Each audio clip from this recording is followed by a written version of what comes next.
Dieu désire Sion, c'est Jérusalem comme le Seigneur désirerait la voir, et non pas comme elle est actuellement. Bon, nous pourrions prendre bon nombre de passages pour confirmer cela. Mais regardons seulement cette portion des Écritures qui traite du retour d'un reste de la captivité. Et nous le verrons, c'est sans cesse un retour, non pas vers Jérusalem, mais à Sion. Les rachetés de l'Éternel retourneront. Ils iront à Sion avec chant de triomphe. Et une joie éternelle couronnera leur tête. L'allégresse et la joie s'approcheront, la douleur et les gémissements s'enfuiront. Ésaïe 35, 10.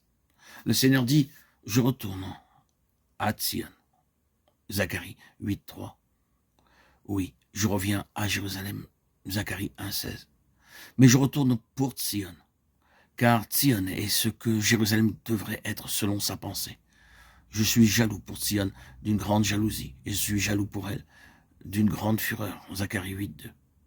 Sion est la pleine pensée de Dieu, signifiant tout ce que son peuple devrait être. Elle est au centre de l'intérêt divin. Dans le Nouveau Testament, il y a une interprétation spirituelle de cela, une contrepartie spirituelle de ce qui est historique. Mais vous êtes venus à la montagne de Sion et à la cité du Dieu vivant, la Jérusalem céleste, Hébreux 12, 22. Vous êtes venus, et non pas ils viennent. Ils sont en route pour Sion. Quoi que cela puisse signifier quand vous chantez, nous marchons vers Sion. Nous sommes venus à Sion. C'est cela la pensée de la lettre aux Hébreux. Nous nous sommes approchés de quelque chose qui, dans le ciel, est absolu, accompli, ultime. Nous avons quitté le partiel. Nous avons laissé les figures, les types, les images de l'Ancien Testament. Aucune d'elles ne pouvant parvenir à la finalité.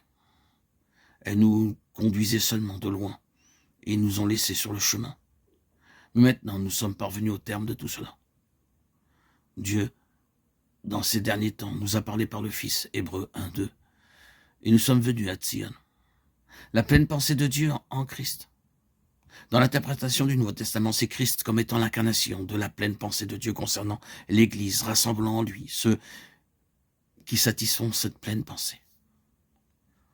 Le rassemblement d'un peuple pour être le peuple de Sion. C'est la base de tout.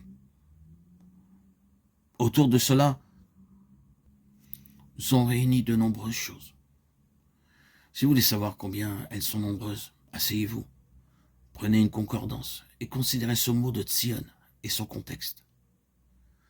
Cela vous demandera un certain travail, mais vous verrez que Sion est une très vaste pensée de Dieu, recouvrant de nombreux aspects.